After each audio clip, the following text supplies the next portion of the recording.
Today we're going to be talking about adding and subtracting rational numbers.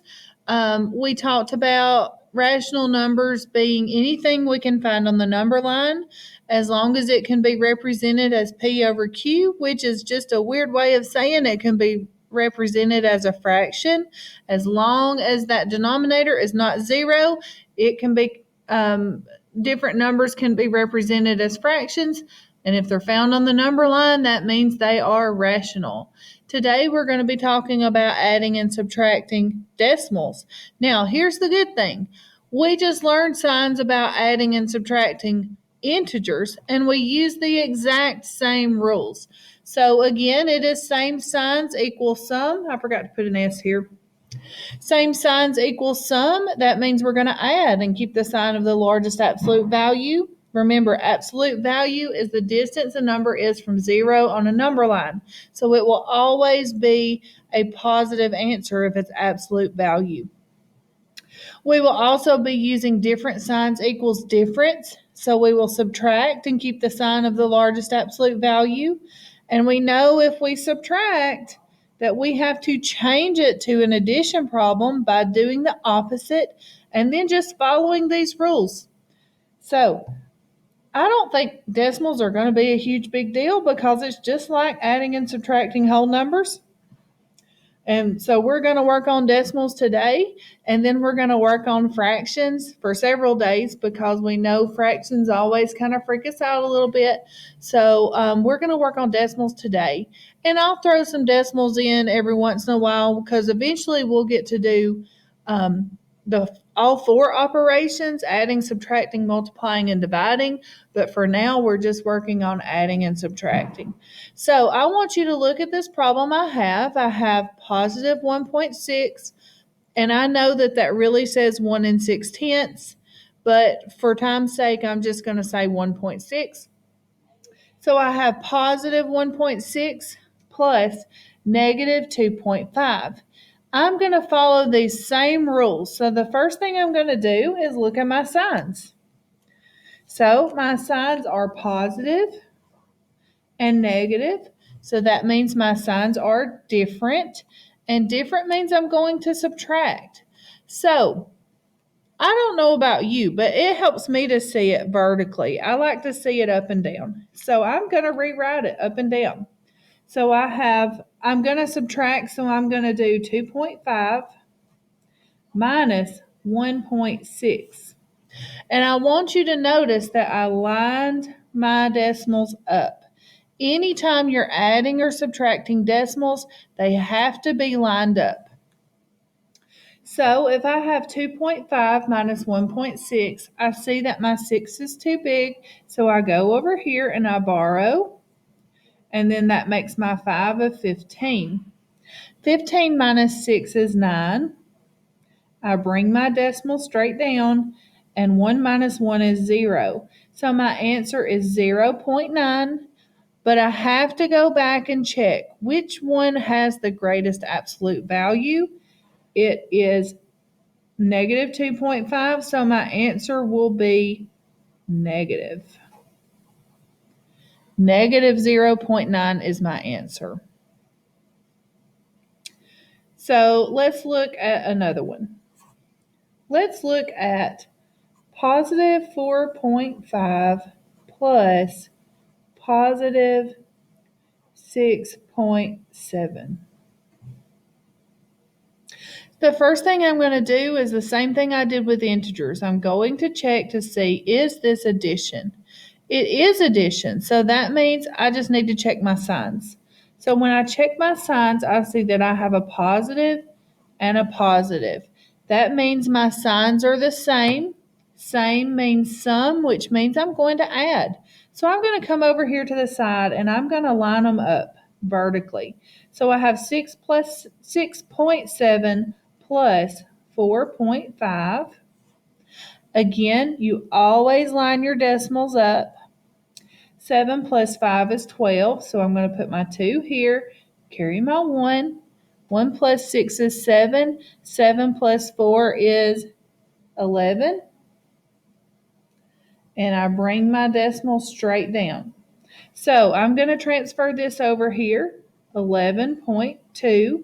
And now I need to go back and check which one has the greatest absolute value. It would be 6.7. So that means that my answer is also positive. So I have positive 11.2 or positive 11 and 2/10. Okay, let's look at another one.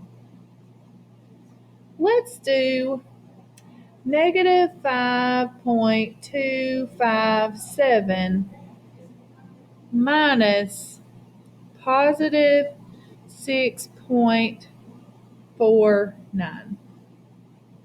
Now this one's a little bit different because I don't have the same decimal values here. This is negative 5 and 257 thousandths. And this is 6 and 49 hundredths. So this is going to be a thing where you need to put extra zeros. Now, the first thing I check is this plus? It's not. So that means I need to change some things. So remember, you do absolutely nothing with this number. Bring it straight down.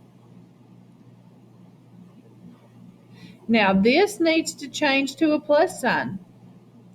And if I change that to plus, I have to do the opposite here. So this is going to change to negative 6.49. Now I can move on. I have to check my signs. I see that my signs are the same. And same means I need to add. So I'm going to come over here and write them vertically because to me, I can see it better that way. So 5.257, and I'm adding because they're the same, plus 6.49. I want you to notice I lined my decimals up. Every single time you have to line your decimals up. And I don't have anything here, so I'm just going to fill that in with a 0 just as a placeholder. So now I'm going to add. I have 7 plus 0, and that equals 7. 5 plus 9 is 14, so I carry my 1. 4 plus 2 is 6. 6 plus 1 is 7. And I'm going to bring my decimal straight down. And 5 plus 6 is 11. So my answer here is 11.747, or I could say 11 and 747 thousandths. It's the same thing. So I'm going to bring that over here. And I need to pick the one with the greatest absolute value, which is going to be this one.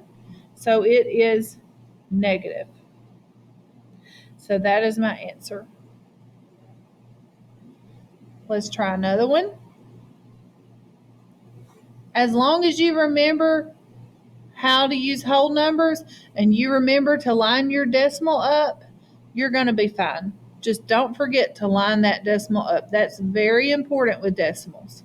So let's do negative 6.25 plus positive 8.9. First thing you always do is check to see, is this a plus? It is. So that means I'm not going to do anything to my problem other than check my signs. So I'm going to check my signs. I see that this is a negative and this is a positive. My signs are different, which means I'm going to subtract. So this is my larger number. So I'm going to come over here and I'm going to write 8.9. I know when I subtract, I need the largest number on top. And I'm going to subtract 6.25.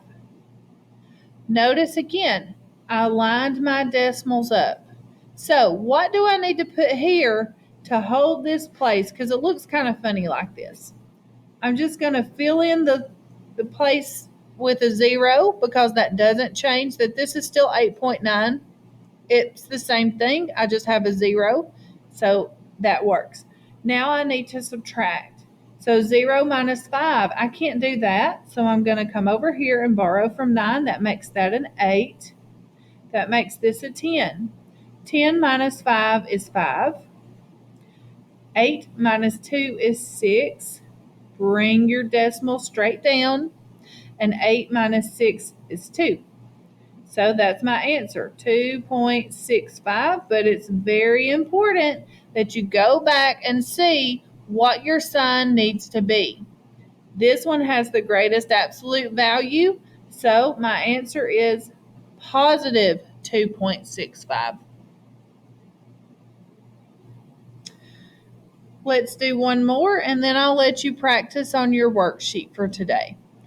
Okay, so let's do 9.272 minus negative 4.2. The first thing I always check is it addition? It is not addition, so I have to change my problem to an addition problem. So again, you do absolutely nothing with this number. You're going to bring it straight down. 9.272. I do need to change this to an addition, so I'm going to do the opposite, which is plus. If I change this one, I also have to change this one. So I'm going to change this one to the opposite, which is positive 4.2. Now I can check my signs. I know that this one is positive because if there's no sign, that means it's positive. So I'm going to check my signs. I have a positive and a positive, which means I have the same signs, and same signs means sum, which means to add. So I'm going to line mine up just because it's easier for me to line it up. Plus 4.2. I don't have anything here, so I'm just going to fill in my zeros. Now I'm going to add. 2 plus 0 is 2. 7 plus 0 is 7. 2 plus 2 is 4. Bring down your decimal. And 9 plus 4 is 13. So that is my answer. 13.472, or in other words, 13 and 472 thousandths. Now, I cannot forget my sign. So I see that this one has the largest absolute value. So that means that my answer is positive 13 and 472 thousandths. Okay. I hope that this is not overwhelming and you remember how to add those decimals because you've done it in previous years. You're just incorporating the same rules that we just learned with integers. So good luck. I'm going to give you an assignment of adding and subtracting decimals. Please don't use a calculator because on our state test that we take at the end of the year, you are not allowed to use a calculator on this. So we don't practice with a calculator because we're not allowed to use a calculator on our state assessment. And we won't be using calculators until January. So make sure you're doing this with your head so you're not getting used to use a calculator and you won't be able to. So I hope you have a great day and good luck.